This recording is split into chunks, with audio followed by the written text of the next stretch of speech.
Greetings sailors and welcome to World of Warships, one of my own games and an older game.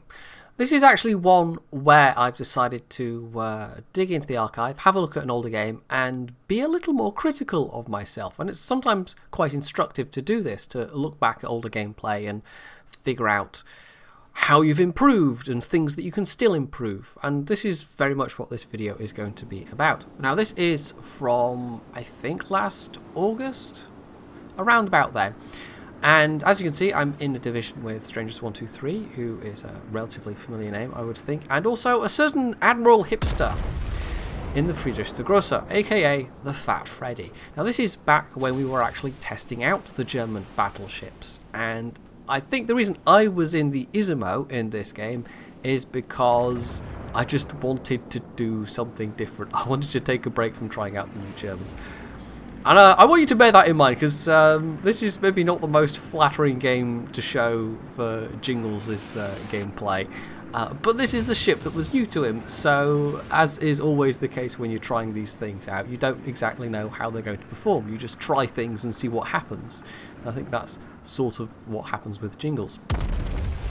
So a very nice start, double citadel already. I do get some fairly good RNG in this game, but it's not so much about the RNG as it is about me talking about how I play battleships, more or less specifically.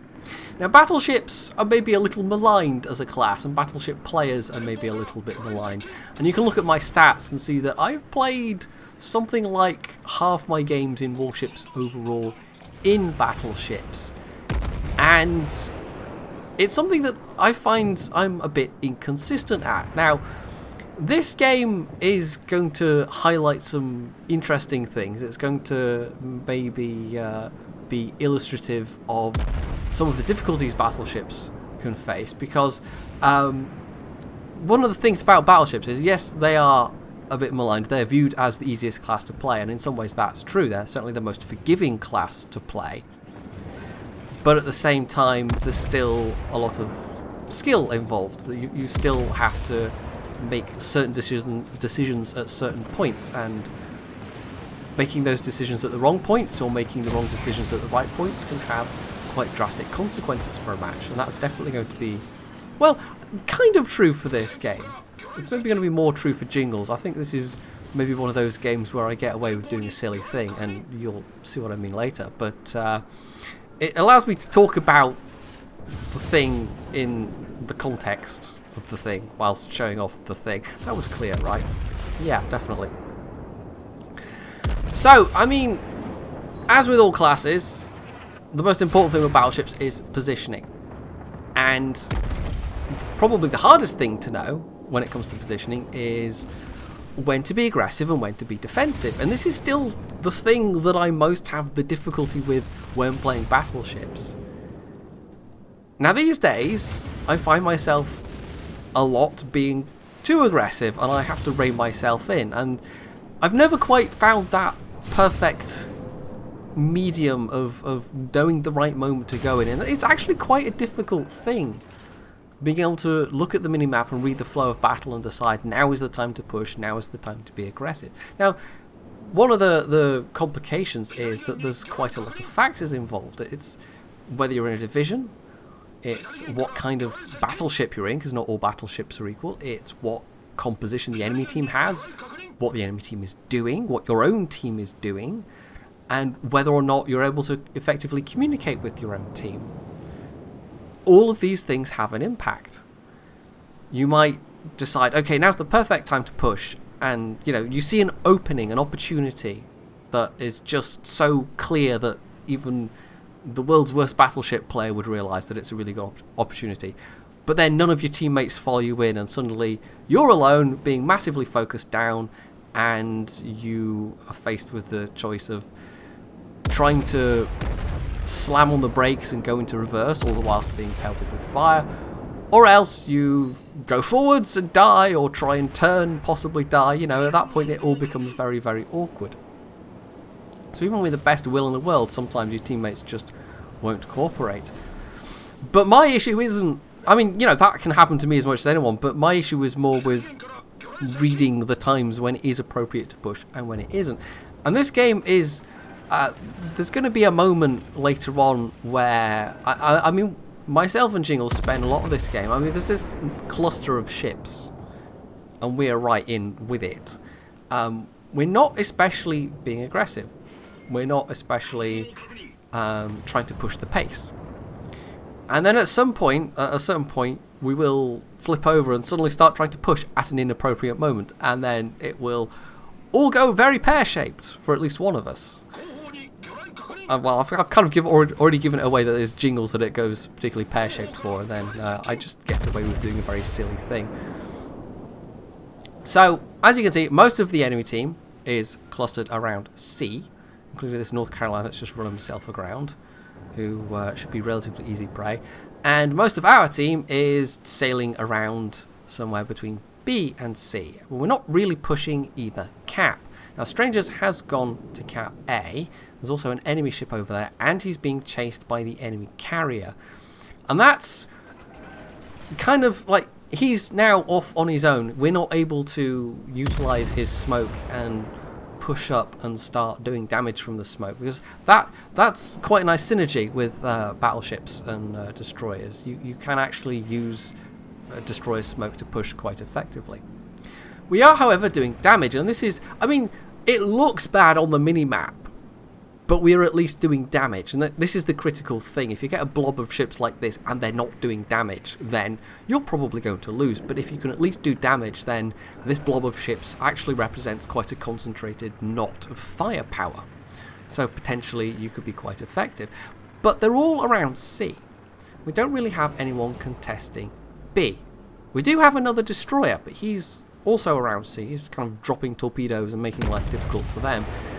So if anyone wants to go and contest B, they're going to have to push in against an enemy destroyer, and that is a tricky area. I mean, it maybe would be a bit less so for a cruiser, but for a battleship, just ploughing in like that is probably not going to go well.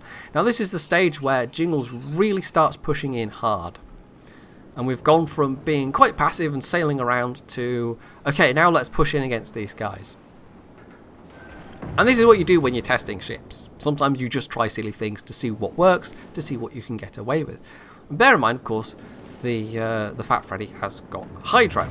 But in these close confines, well, there's very little chance for Jingles to avoid that York torpedo drop. So he takes a boatload of damage, and I think he's now actually flooding. So the York is going to die, but so is Jingles. So a tier 7 cruiser for a tier 9 battleship's not the best trade.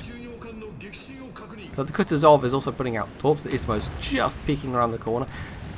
And that's probably what I should have been doing as well. I probably should have peeked around just enough to get at least 2 of my turrets on this Izumo, who is going to take some damage. And, you know, bow tank a bit. And instead I pull this incredibly awkward turn.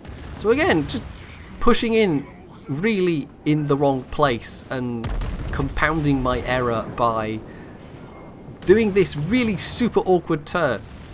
The Izumo is not the most maneuverable battleship.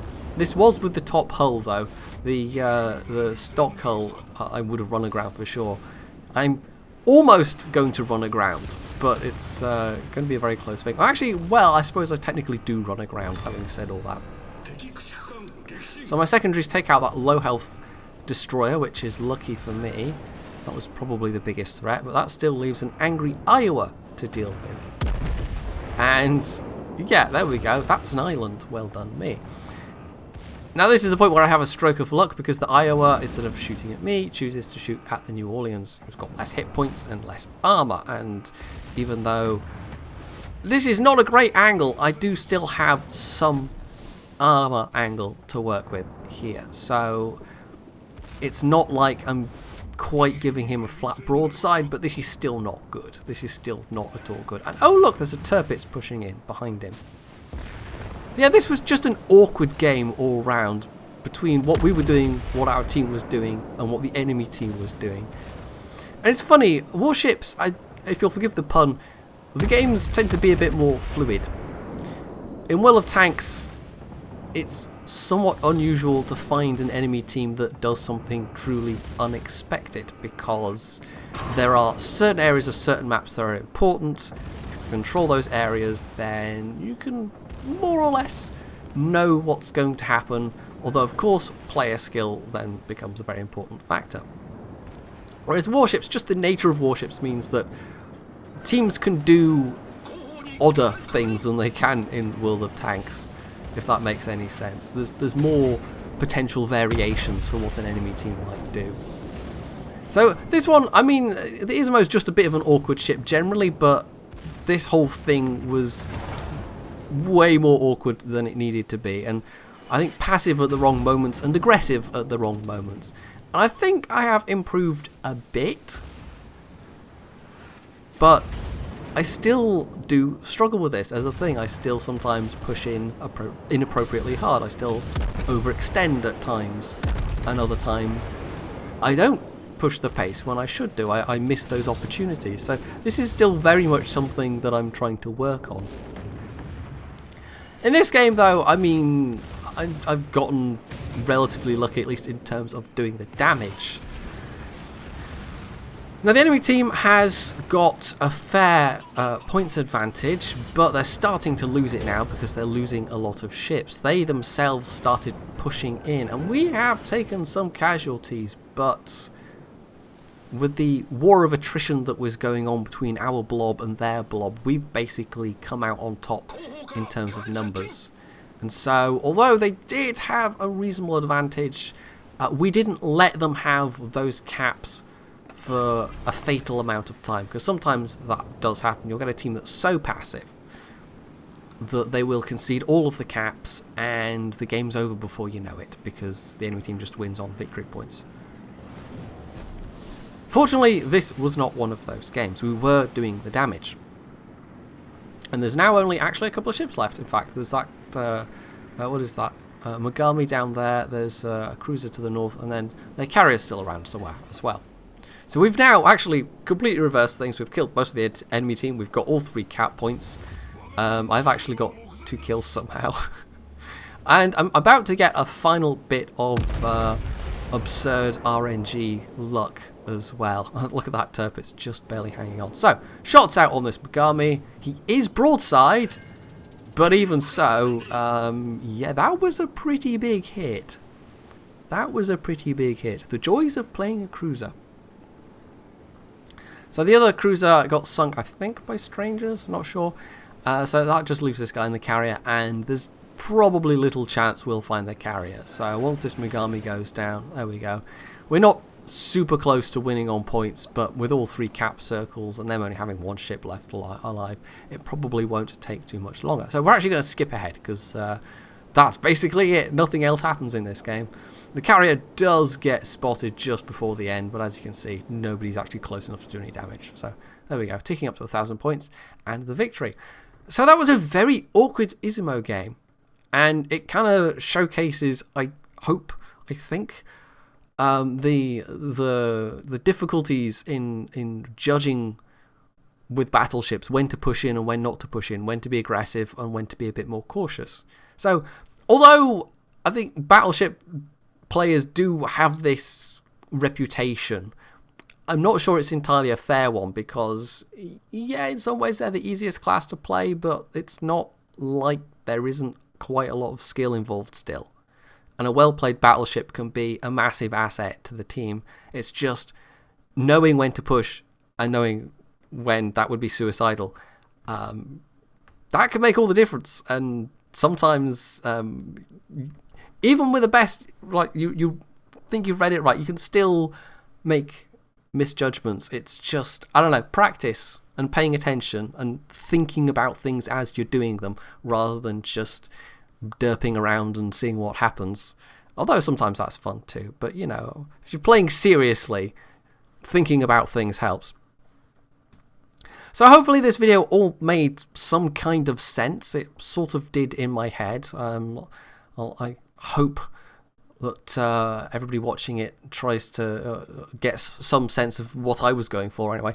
And if you thought so, or if not, you can say so in the comments below. You can hit the like button if you enjoyed it. You can sub to my channel if you haven't already. And as always, stay tuned for more.